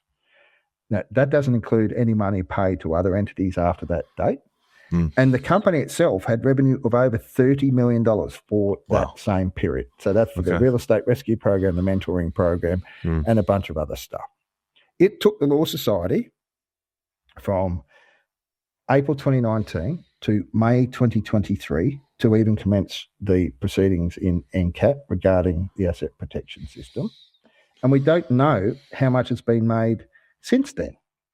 Because certainly in March 2024, Ms. Grubisa announced that she was doing her last hurrah before she was going to step back and involve herself in other property activities. She held a 2-day seminar at the Hyatt Regency in Sydney, and up on stage, she was selling the same asset protection scheme to the public. It was less than a fortnight, I think, before the ACCC proceedings commenced in the federal court. So those numbers are just within that period, but it's gone on certainly since. And the marketing's been all over the internet. So it took them, until that time. And yet the Law Society knew in April 2019 about this. And after that date, they were regularly provided with the details of specific webinars and seminars as they were happening. They were given the dates, the content, the false claims that were made. They had access to the publicly available recordings that were which were online. They were told about property lovers selling the same scheme the very day the terms and conditions were uploaded online, and that was on the 30th of December 2022, and they did nothing. On every single development, the Law Society sat on its hands for years. Well, Dominique Grubisa continued to be a solicitor. I mean, the NCAT findings determined that she'd be struck off. We're not even aware if that's taken place yet. So 6 years later, after your first contact with New South Wales Law Society, I should say, the NCAT says that their determination says, Chris, you're right about everything. How do you sit with that? I mean, the fact that the New South Wales Law Society has spent so long doing essentially not very much. I remember the morning that the decision came down, and the night before, I wasn't in a happy mood. No, I mean, none of this has been joyful. I didn't set out. I mean, I've got other things I'd like to do in my life.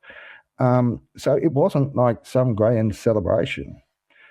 I read a comment by some other lawyer online about, the great result in some other case, and, the joy and pleasure and stuff. I was just absolutely broken and tired. But it is true. I mean, the Law Society's case and the ACCC case made out as fact all the issues that had been brought to both of their attentions in April or May 2019.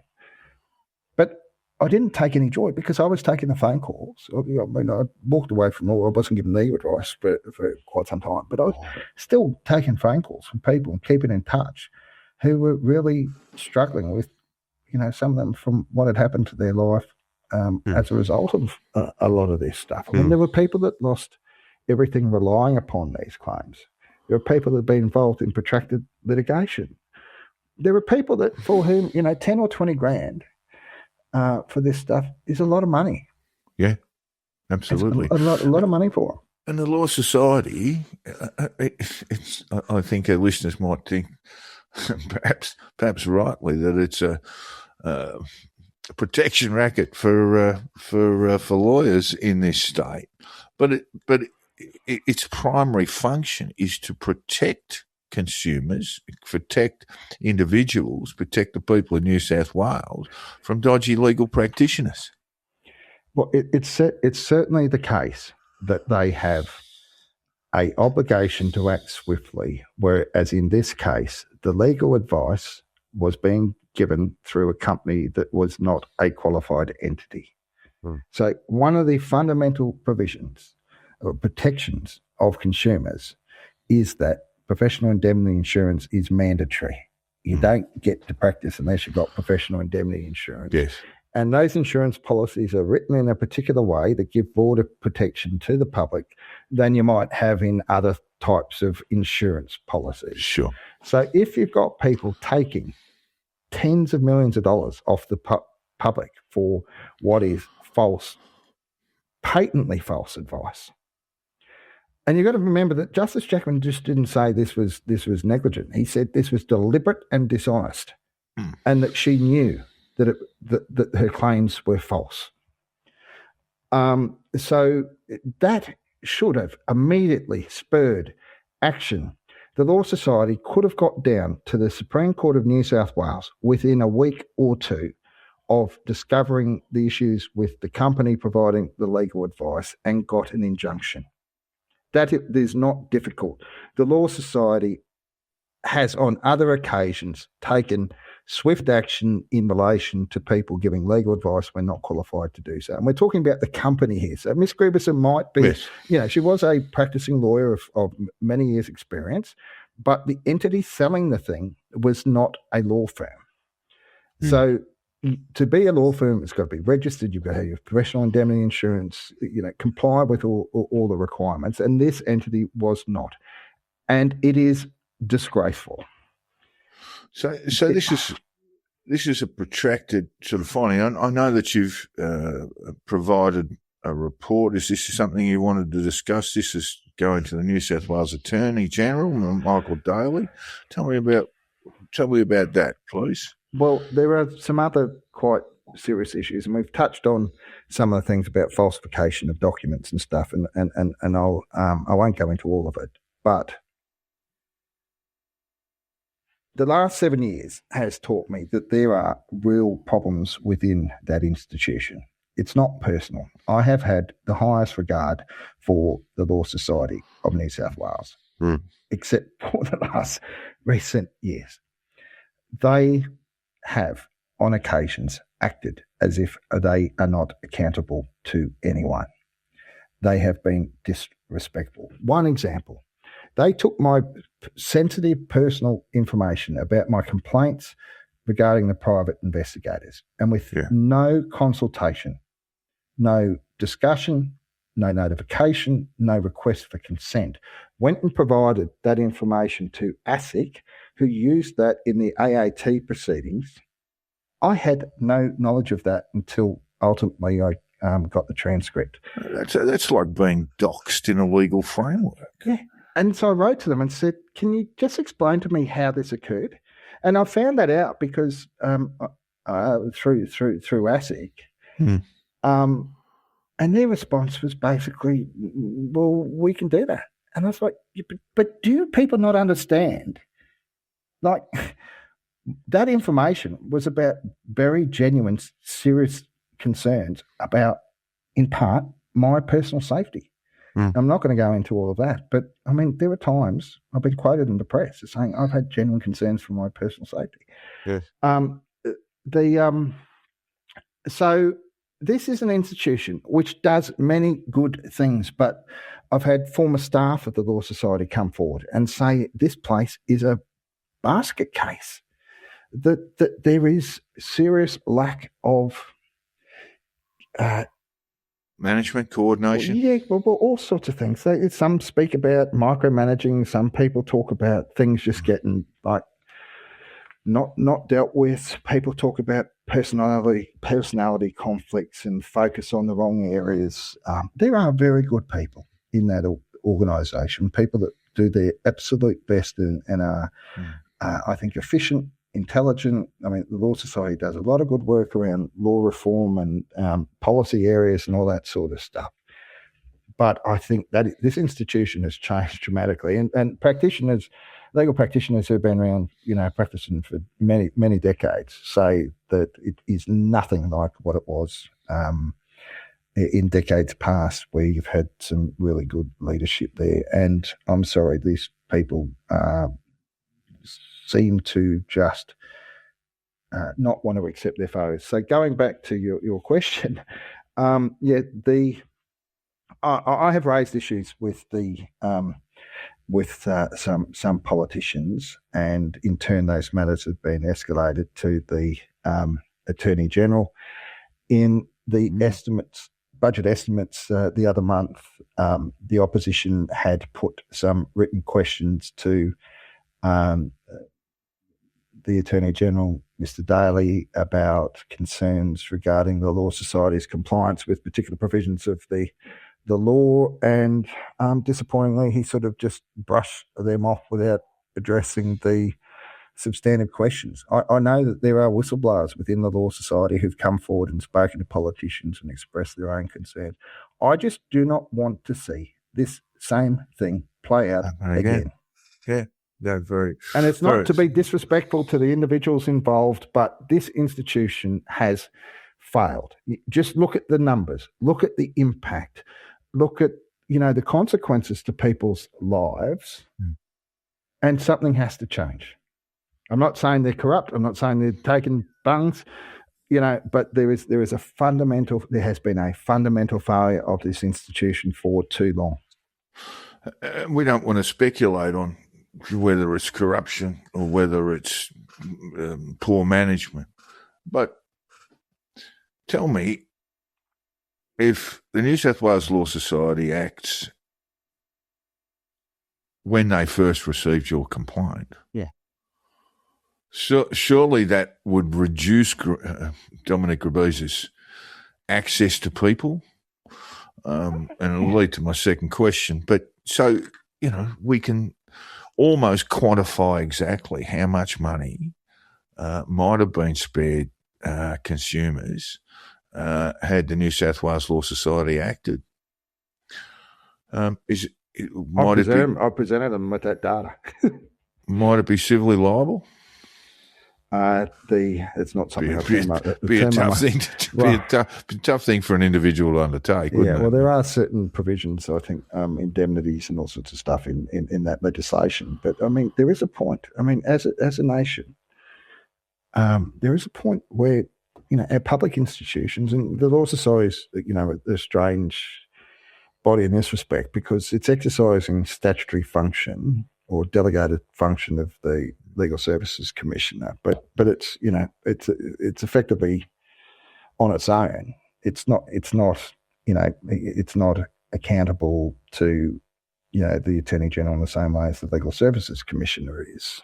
So it's exercising this delegated function, but they should be subject to the same laws. And the issues that I have raised. Well, the impact is measurable, isn't it?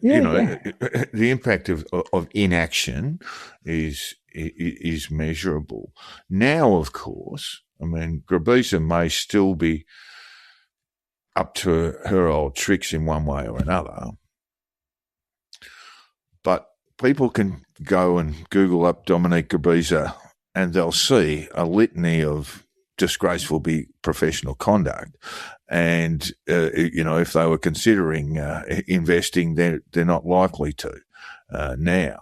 But in 2019, that same Google search wouldn't throw up the same thing, would it? It certainly wouldn't connect Dominique Grubisa to her father and her mother, and who were struck off fraudster solicitors themselves.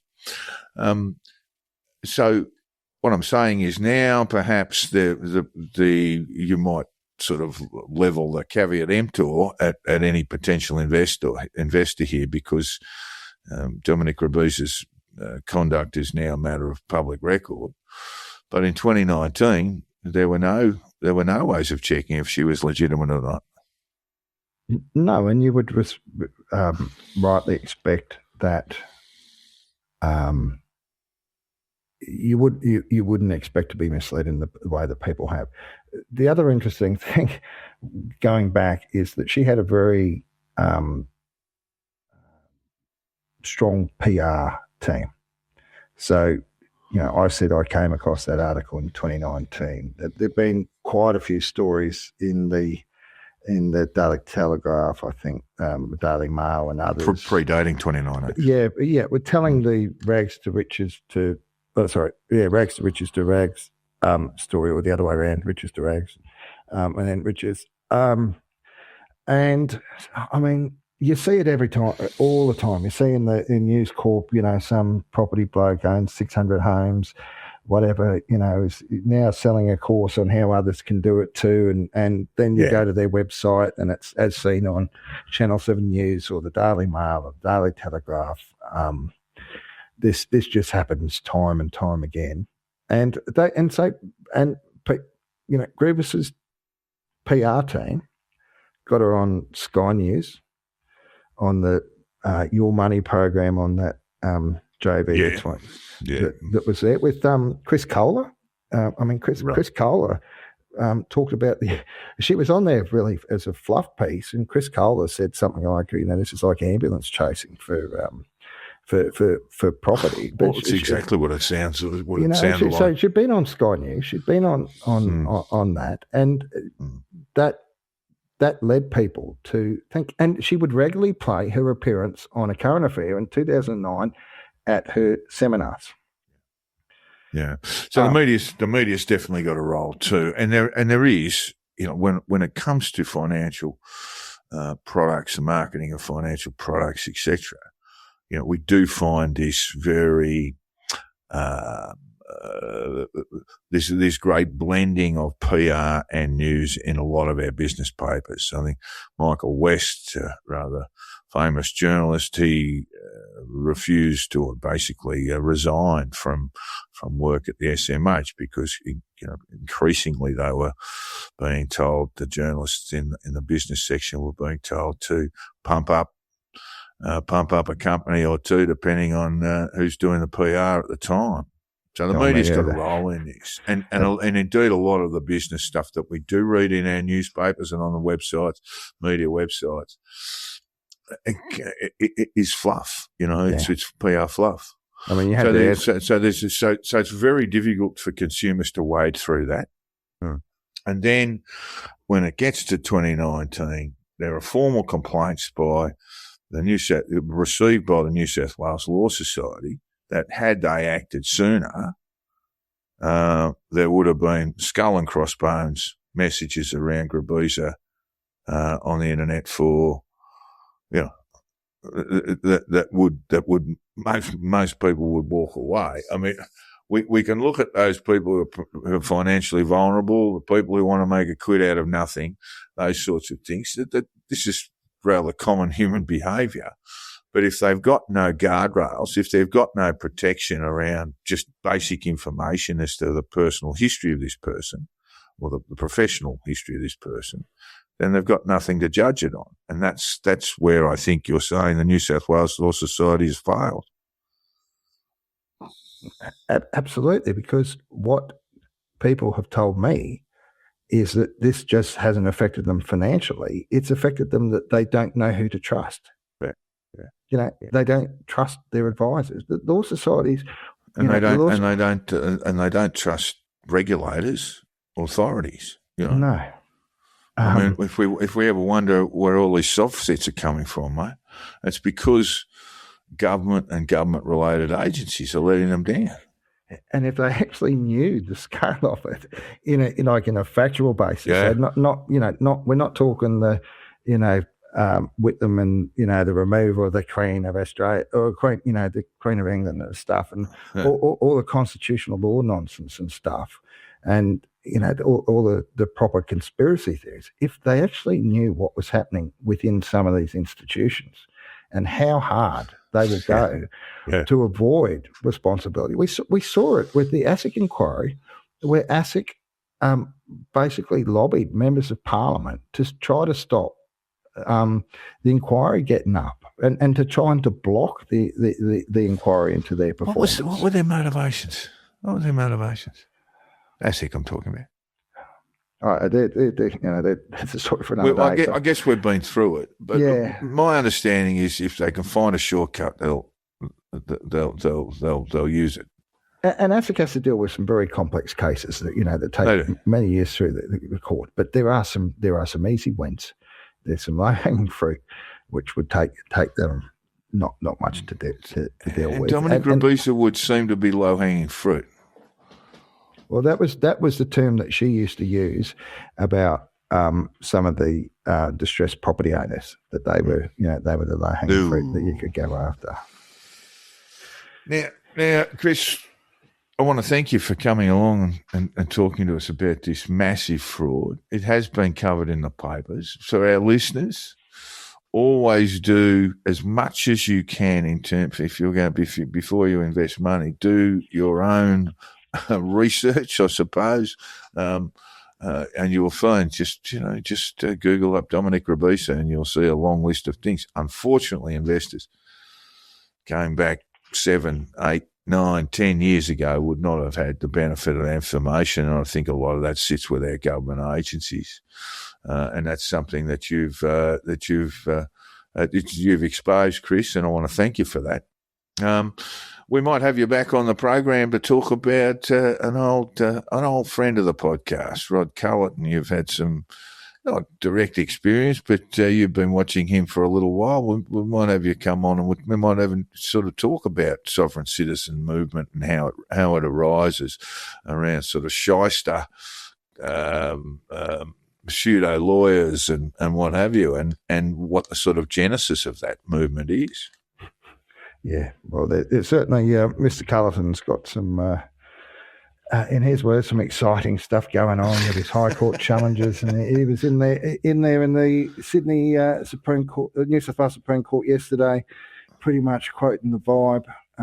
It's the vibe of the thing, And he's got his case in Western Australia, and he was recently convicted for the second time of providing false circumstances around his application to be a candidate in the last 2 federal elections. He's been, he listed himself as a bank. He didn't declare himself as a bankrupt, which means the AEC would not. He would not be allowed to be a candidate. The AEC doesn't really have the policing mechanism to say, well, you can't be on the ballot. It's only kind of after the election's done, unfortunately, where police action can occur. But he had his second conviction, I think, recorded just the last week or so. Thank you, Chris, for your time today. We'd love to hear from our listeners about this, particularly if you've got any concerns about Dominique Grubisa, you've got any contact about it, please drop us a line on the Conditional Release Program at gmail.com. And look, if you've got any other information about some cons, some rorts going on, you can feel free to drop us a line there too, and give us a few tips and we can hunt them up. We're currently hunting up a few a few people who are a bit suspicious at the moment, fraudsters and what have you. So if you've got a bit of a tip, please feel free to drop us a line. Chris, I want to thank you not just for being on the show today, but just the way you persisted with this under enormous strain, enormous personal strain. We've known each other for a little while now, and I am strongly in admiration of the way you've conducted yourself here. Always ethical, always concerned about people getting dudded. Yeah, cheers, Jack. It was a pleasure. I don't think I ever want to talk to any of those people. Fuck me!